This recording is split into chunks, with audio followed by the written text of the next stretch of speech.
We have all been there. Fresh out of high school, not knowing what we're going to do, where we're going to go, and what is going to become of ourselves. Many of us already have a plan, such as going to college. Many of us have other plans, such as entering the workforce right away, which is quite, both ways are both acceptable and very beneficial. But you've been always had that question asked. Are you going to be successful? Are you going to get a good job? Success can be defined in many different ways by many different people, depending on who you ask and why. Even though this being said, the general idea of successfulness in our society is obtaining a good college degree, obtaining a high-paying job, and making a lot of money.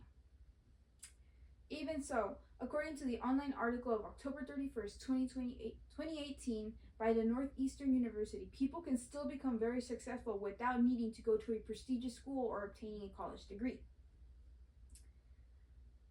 There are many other opportunities in this world that do not require college or extensive schooling. Although it's greatly encouraged and pushed upon many kids at a very young age, I do not think college should be for everyone. And there's a few reasons why. Even though I am a college student myself and it's very contradictory, I still think that people should take a step back and reconsider before they step or jump right into college. First, I'll be talking about college costs and how that may affect you and your family. Second, I will be talking about jobs that do not require a college degree, such as blue-collar jobs. And third, I'll be talking about how you may be affected mentally when you go through college. First, cost. You or your family may be going through financial difficulties, which can make it hard to send you to college. For the most part, parents do not have a large sum of college savings to send their children off to school. This can become harder when parents have more than one child in the household. According to an article from January 12th, 2022, from the Educational Stats for Students, students usually look into their family income and annual income before making the decision to join college. This being said, many are set back if they feel that their family is not going to be able to support them going to college and support themselves and live comfortably. Another thing that can get in the way when it comes to cost and college is becoming older. You might not want to hop right into college right out of high school for whatever reasons you may be. This can make it harder down the road when you do decide to go to college due to more responsibilities, such as raising a family, holding down a regular job. And on July 20th, 2023, by the Road to College, a typical room and board costs $12,000 to $14,000. That can be a very heavy burden for people who are already established with a family, have kids, have other financial responsibilities such as paying their houses or cars. Another thing is distance.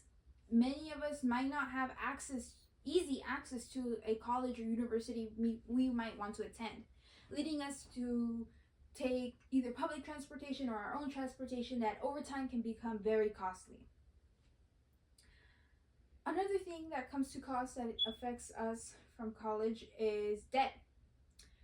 Many students do not have that financial support from home, or so they decide to jump straight into student debt.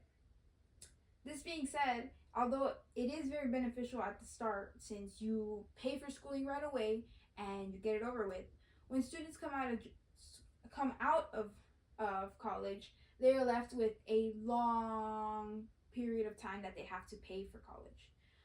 According to an article by Investopia from January 25th, 2024, it takes on average 21.1 years for the average college graduate to pay back their student loans. Another thing that affects people when it comes to paying back loans is high interest rates. According to the Educational Student Live from July 18th, 2022, since many college students do not have any collateral such as homes or cars, interest rates skyrocket. which later down the road, when you have to pay back that money, you are paying paycheck to paycheck just to be able to pay the interest rates.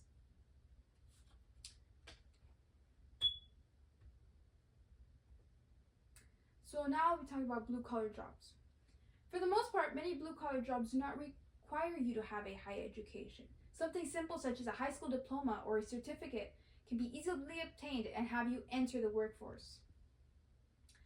According to Indeed.com from April 18, 2024, many jobs do not require you to have require a high college degree. Many people will offer you on-the-job training, which can be paid for when asked by the employer. This will benefit you in many ways since you obtain free training and job security. Another thing people should consider is a trade school. You don't necessarily need to go to college for 4 to 6 years. You can enroll in a trade school, which can usually take from 6 months to 2 years, depending on what trade you enter and what certificates you may want to obtain. According to a article from Trade School, College and University from December 3rd, 2021, typical trade school costs from $4,000 to $15,000 just to finish it off.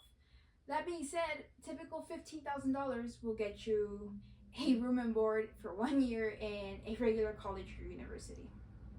Another benefit of taking a blue-collar job is a high pay.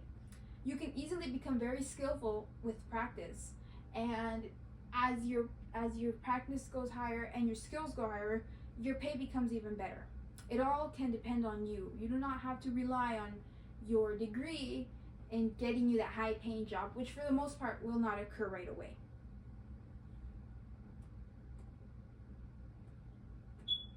Next, I'll be talking about mental health. Mental health can be something that affects us in many different topics, but when it comes to college, if you might have learning disabilities of some sort or certain learning preferences, college can be very difficult for you. It can be hard to obtain the correct help or the correct help when it comes to college. Another thing that may affect your mental health is societal pressures. Many students at a very young age are pressured to go to college and stick to it. Since many are very young children, and when they reach high school, they still might feel unsure about what they might want to do with their life. I feel that it is way too early to be pushing students to know right away what they want, what they should do, and should follow for the rest of their lives.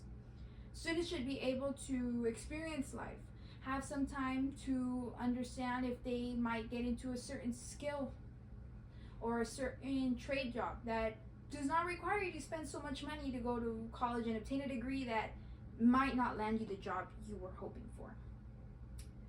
Another thing that affects mental health when it comes to college is stress. Many people do not know how to deal with stress, and it hurts us badly. Going to college can affect our mental state in various ways. We can become homesick when we go far away from college. The heavy workloads such as homework and coursework can dawn upon us greatly and affect our physical and mental health. This being said, whether you are hoping to get into your dream university or taking some time off to expand your interest in seeing what might be fit for you, I think everyone should take the time to settle down first. Take some time, evaluate your options, and see if college's benefit is right for you. I don't think it is for the most part, although depending on the jobs you may want to go for, it might be. College is not for everyone, and that's okay. Many people just struggle with college. It's just not their thing, and there's nothing bad about that. There's many other opportunities in this world that can just benefit you in a much better way than obtaining a college degree and being stuck in an office all day.